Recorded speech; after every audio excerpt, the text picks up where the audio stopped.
You know, when you think about the Grammy Awards, you usually think about one night, right? A night of trophies, big performances, and then it's over. But the 2026 Grammys, they were different. This wasn't just another award show. Nope. It was a cultural earthquake. And the tremors are still being felt across the entire music industry. I'm not just being dramatic here. Experts are literally calling this the Grammy Aftershock.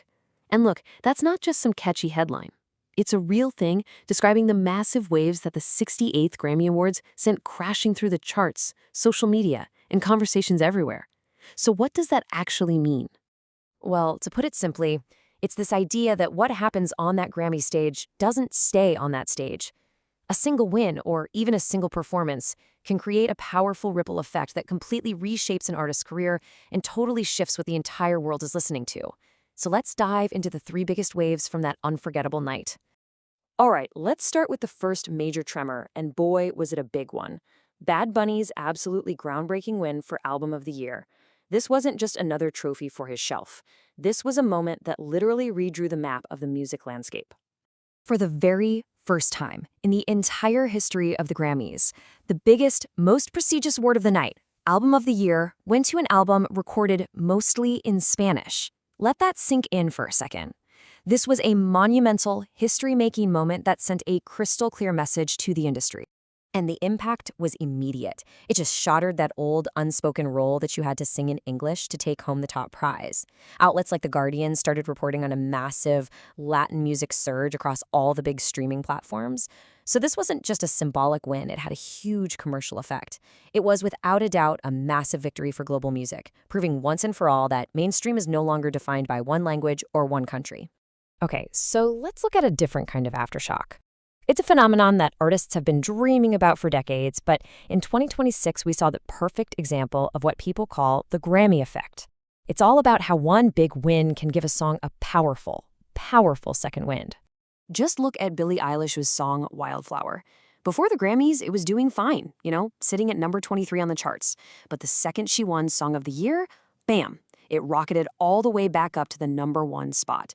That right there is the Grammy Effect in real time. So what's the big takeaway here?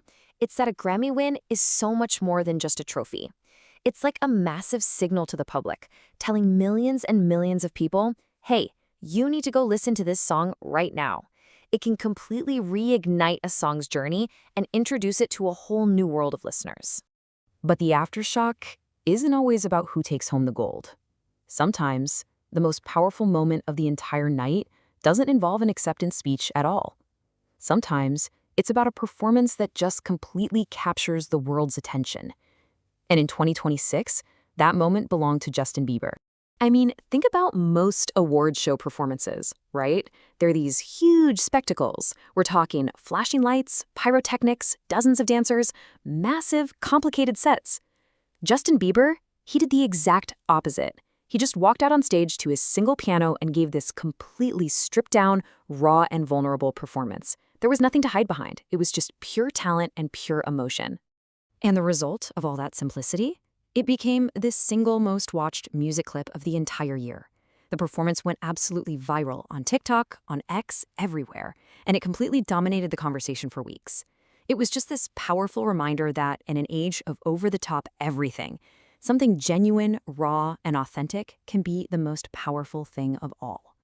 So when you put all these moments together, Bad Bunny's win, the Grammy Effect on Billie's song, and Bieber's performance, it becomes so clear that the 2026 Grammys really marked a turning point.